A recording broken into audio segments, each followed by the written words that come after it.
I don't remember if it was You're capable arguing or against democratic policies. It's amazing. Why don't you just join the Republican Party? we're So not let me arguing just about whether or interject not the one thing policy here. is good or bad. Well, If I hold can on, interject one thing oh here. yeah, go ahead. Did you know that they just made a new episode of The Three Stooges? Well, not really, but when you get these three guys in the same room or in the same place at the same time, it's basically the same because David Pakman hosted Destiny and also Cenk Uygur to have a debate. Now, what did they debate? I don't know. I mean, these three all belong in the same echo chamber.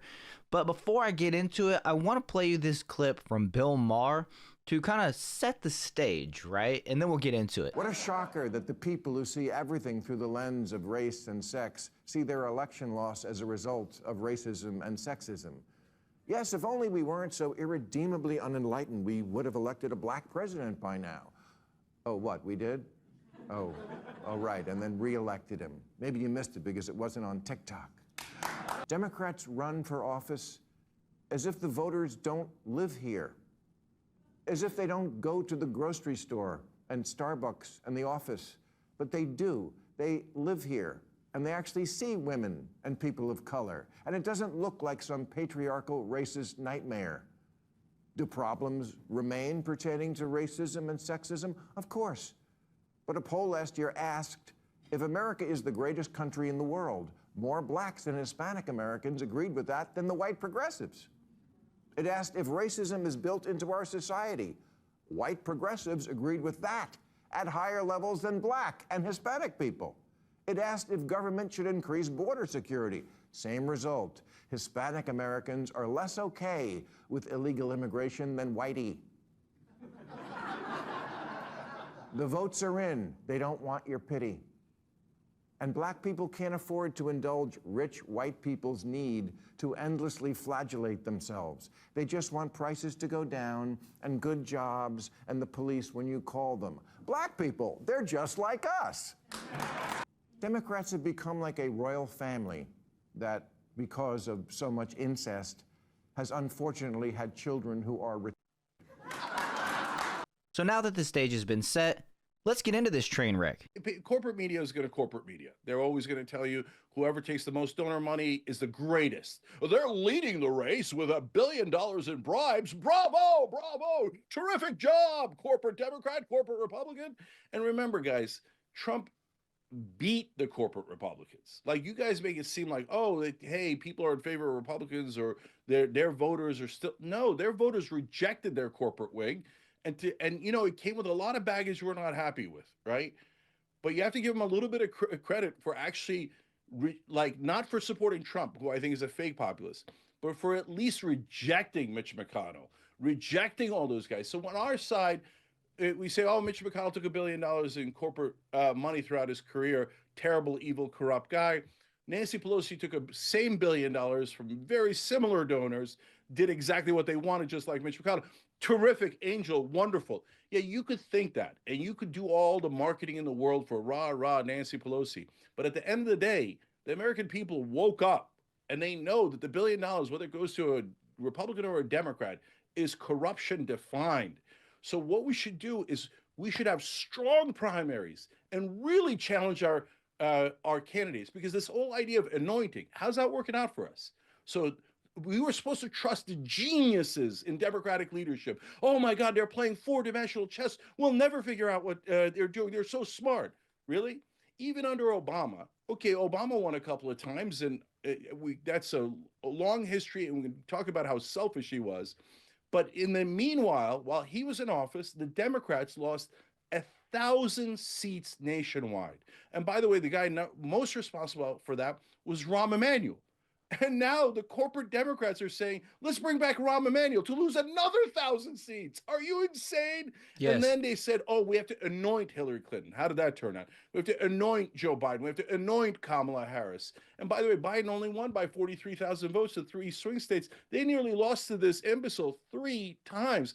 Look, you can't say someone has despotic tendencies, is a fascist, is a moron, is the worst guy in the world, and then lose to him 2 times and say, you should put me back in charge because I know what I'm doing.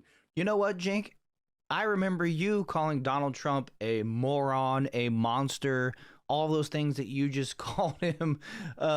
And I don't think you actually believed he was going to lose this election. I think you still believed that Kamala Harris was going to win, even though I know, you were calling for Biden to step down and all that stuff. But the thing is, you allowed on your platform, at least, I'm not saying that you had like the power, but you had the platform to call out the Democrats for anointing Kamala Harris and not using your platform, because as we know, she was basically anointed by Joe Biden.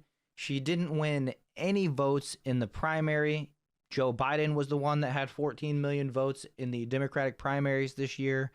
And Kamala Harris was able to basically get all of the delegates to support her candidacy over one weekend by making some phone calls. And I'm sure she wasn't the one that was actually making the phone calls. You guys tell me in the comments who you think was the one that made them phone calls to get her into that position. And Cenk saying that Trump isn't populist is crazy to me. Donald Trump just won the popular vote. That's like by definition populist, right? The majority of the people who voted decided that Donald Trump was their guy. No, they have proven definitively that they do not know what they're doing. Destiny, go ahead. I mean, there's nothing to say. Like, progressives have nothing to show for their record. They have like bad polling, like that 70-80% of Americans support single payer healthcare. That's not true. We've done the polling on this over and over and over again. If you poll in the most favorable manner, they support it. If you poll for what it actually is, that support plummets to like 25%. That's not remotely true. It is absolutely true. I don't remember if it was You're arguing against Democratic policies. It's amazing. Why don't you just join the Republican Party? We're not arguing about whether or not the policy is good or bad. Well, if I can interject one thing here. Oh, yeah, go ahead. From what I've seen, the polling Cenk mentions does exist, around 70-75% support. The polling I've seen with what we might call more specific wording, it's not that support drops to 25%, but I have seen it drop to more like 48 to 50%.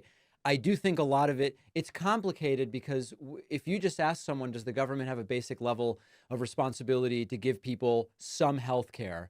Most people say yes, and also a lot of them don't necessarily know what that means. I don't know that we're going to solve whether it's a good policy based on 3 different polls that ask it in a different way. I don't know. I've seen the polling. Well, no, yeah, I understand. I'm just saying that, like, if you want to actually pass any policy or do anything, you have to have an actual realistic understanding of what it is Americans even think before you even begin to go down the path of how do we implement it.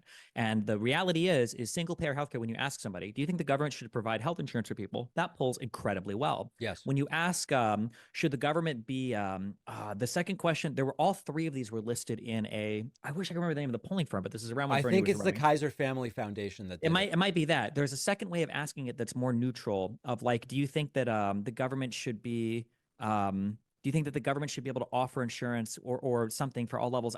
Something like that. But then the third question is, should the government be the sole provider of insurance and ban private insurance? And that one is incredibly unpopular. I think that's well, the one the that polls ban at, private insurance. It's like even countries that have universal systems, they don't ban, most of them don't ban private insurance. So I don't even know why that would be included necessarily. Because that's what Bernie's plan was. Bernie's plan for healthcare was the furthest left plan of any country that would have ever existed on the face of the earth. There is no other plan. Not true, and B, you really sound like a Republican. That's great, but I actually read the policy, okay? So Bernie Sanders' plan included things like no copay for drugs and covered things like vision and dental and provided for a single means of both insurance and I believe delivery medicine throughout the entire country. It was more left than any other medical plan on the planet. I do agree with what you're saying, Pakman, that there are multi-payer systems. I'm a big fan of either a public option or even a single payer system, depending on how you administer it. I think it's fine. Medicare expansion, all things are fine. But you have to be honest about like where is the electorate at? How do they feel about these things? And you can't just constantly blame donors and billionaires and even like this huge cope of calling Trump a fake populist. Trump is as populist as they come. He is one man against the system who's telling you that he's going to fight and take it all down as one person against all the corrupt donors and everything else. This is as populist as they possibly come.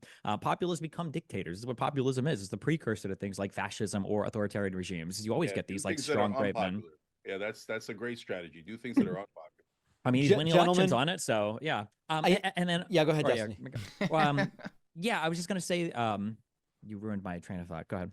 Sorry. The last thing I wanted No, to no, ask Pakman about. ruined my train of thought. So, The last go ahead. thing I wanted to ask about. I know. That was probably a little too much of these three for most of you. So if you've watched it this far, I appreciate it, right? But I wanted to show you what it's like when you get an angry bird, a Canadian from South Park, and a wannabe terrorist all in the same room to have a debate over American policies.